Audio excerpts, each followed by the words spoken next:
आज से हम शुरू करने वाले हैं एक सीरीज़ जो कि होगी कंप्यूटर साइंस क्लास 11th की सम टॉपिक्स रिगार्डिंग कोडिंग जो कि रेलेवेंट हैं एंड उस पर हम बात करेंगे एंड समझने की कोशिश करेंगे कि बुक में क्या लिखा हुआ है और अकॉर्डिंगली वी विल सी कि कैसे हम कोड करना सीख सकते हैं। ये स्पेसिफिकली एनसीईआरटी की बुक से लिया गया है एंड जो कि सिलेबस है हम वो कवर करेंगे और जो एक्सरसाइजेज होंगे हम वो किया करेंगे। तो मैं डायरेक्टली शुरू कर रहा हूँ चैप्टर 4 से, बिकॉज यहाँ से शुरू होती है actual base line for coding and programming. इससे पहले नंबर सिस्टम एंड दूसरी चीज़ें भी हैं जो कि इम्पॉर्टेंट है कंप्यूटर साइंस के पर्सपेक्टिव से, लेकिन कोडिंग सीखने के लिए वो ज़रूरी नहीं है। तो हम सबसे पहले शुरू करते हैं बेसिक्स से। सबसे पहले जो एक इम्पॉर्टेंट कॉन्सेप्ट आता है कंप्यूटर प्रोग्रामिंग में, that is problem solving. So हम शुरू करते हैं कि प्रॉब्लम सॉल्विंग क्या है and little more concepts and then will see कि अगले वीडियो में बात की जाए, बिकॉज बहुत लंबा मैं इसे नहीं बनाना चाहता हूँ। So introduction to problem solving. सबसे पहले प्रॉब्लम सॉल्विंग है क्या? प्रॉब्लम सॉल्विंग दो शब्दों से बना है, प्रॉब्लम एंड सॉल्विंग। सो हमारे पास कोई एक प्रॉब्लम स्टेटमेंट है, हम उसको सॉल्व करना चाहते हैं, उसी को प्रॉब्लम सॉल्विंग कहते हैं। बहुत आसान है शब्द से समझना। एक प्रॉब्लम है, उसको सॉल्व किया, उसी को प्रॉब्लम सॉल्विंग कह दिया। लेकिन अगर एग्जांपल इसका दें, फॉर एग्जांपल हमें स्कूल जाना है घर से, ये अपने आप में एक गोल कह लो या एक प्रॉब्लम कह लो। तो इस काम को पूरा करने के लिए या इस प्रॉब्लम को सॉल्व करने के लिए हमें सोचना पड़ेगा कि हम स्कूल कैसे जाएं, क्या हम बस लें, क्या हम साइकिल से जाएं, क्या हम स्कूटी से जाएं या फिर पापा की कार से जाएं। सो ये जो भी सॉल्यूशन हमारे दिमाग में आ रहे हैं इसको कहेंगे प्रॉब्लम का सॉल्यूशन और इस प्रोसेस को हम बोलेंगे प्रॉब्लम सॉल्विंग। तो प्रॉब्लम सॉल्विंग कोई बहुत कॉम्प्लेक्स काम नहीं है, ये हम डे टू डे लाइफ में हर रोज़ करते हैं। कंप्यूटर की भाषा में हम किसे प्रॉब्लम सॉल्विंग बोलेंगे हम आगे देखेंगे। तो इंट्रोडक्शन में तो इतना ही था। अब इन जनरल अगर हम बात करें, प्रॉब्लम सॉल्विंग के कुछ स्टेप्स होते हैं और कंप्यूटर प्रोग्रामिंग में हम 4 स्टेप आइडेंटिफाई करते हैं और ये 4 स्टेप आपको यहाँ पे नज़र आ रहे हैं। तो पहला स्टेप है एनालाइजिंग द प्रॉब्लम, दूसरा स्टेप है डेवलपिंग एन एल्गोरिदम, तीसरा कोडिंग, चौथा टेस्टिंग एंड डिबगिंग। सबसे पहले हम आते हैं एनालाइजिंग द प्रॉब्लम, प्रॉब्लम का एनालिसिस। प्रॉब्लम का एनालिसिस बेसिकली इस बात पर डिपेंड करता है कि क्या हम प्रॉब्लम को पूरी तरह से समझते हैं।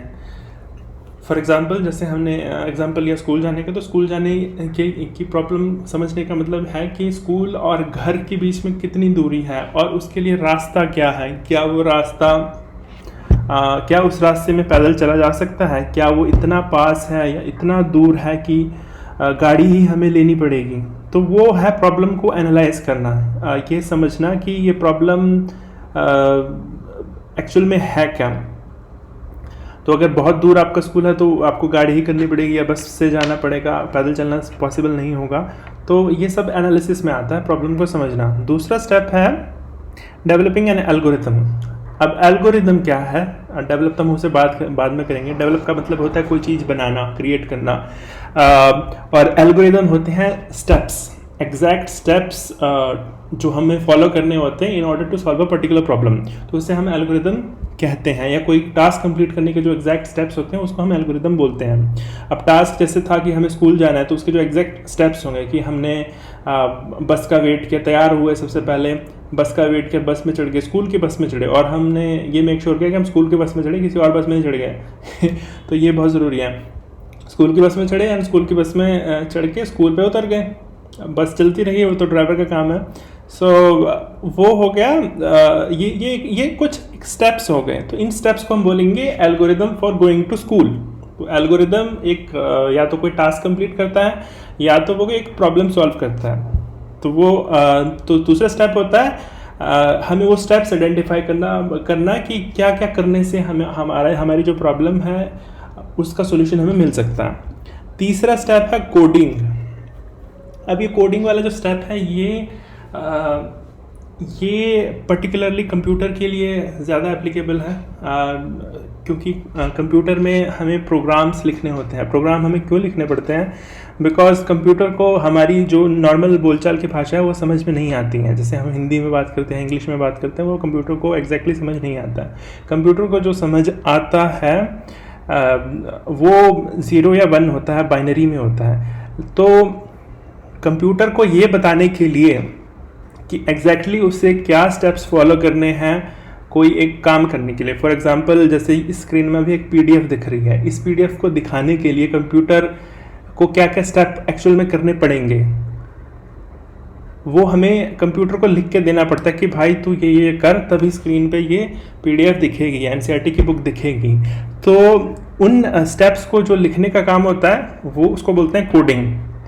वो ये होगा तीसरा स्टेप। अब कोड मान लो हमने लिख दिया, कोड अब सही चलेगा या नहीं चलेगा, या पीडीएफ दिखने की जगह कोई मूवी तो नहीं चलने लग जाएगी, कुछ गलत तो नहीं चलने लग जाएगा, उसको हम टेस्ट करते हैं। उसको हमें चेक करना पड़ता है कि सही में जो हमने कोड लिखा है वही चल रहा है। तो उसको टेस्टिंग कहते हैं। और अगर टेस्टिंग के टाइम पे हमें कोई प्रॉब्लम मिल जाती है कि हमें पीडीएफ खोलनी थी लेकिन कोई वीडियो खुल गया, तो उसे कहेंगे बग।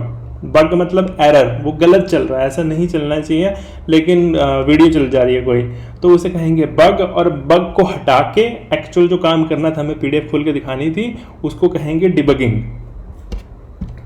बेसिकली बग निकाल के बाहर फेंकना, दैट इज डिबगिंग। ठीक है, बेसिक 4 स्टेप्स है प्रॉब्लम सॉल्विंग के कंप्यूटर साइंस में। इन शॉर्ट, प्रॉब्लम एनालाइज करना, प्रॉब्लम को समझना, दूसरा एक algorithm, exact steps to solve that problem करना, तीसरा जो एल्गोरिदम है उसको कंप्यूटर की भाषा में कोड करना किसी एक लैंग्वेज में, फॉर एग्जांपल पाइथन में, चौथा उसको टेस्ट करना, और अगर कोई इशू आता है, कोई एरर आता है, एल्गोरिदम सही से नहीं चलता है, तो उसको सही करना, फिक्स करना, उसको कहते हैं डिबगिंग। तो ये 4 स्टेप्स प्रॉब्लम सॉल्विंग के अंडर आते हैं। एंड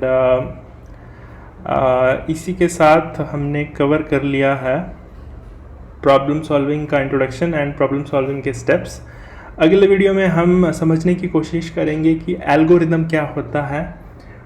एंड तब तक के लिए वी कैन क्लोज, एंड कोई क्वेश्चन हो तो यू कैन कमेंट।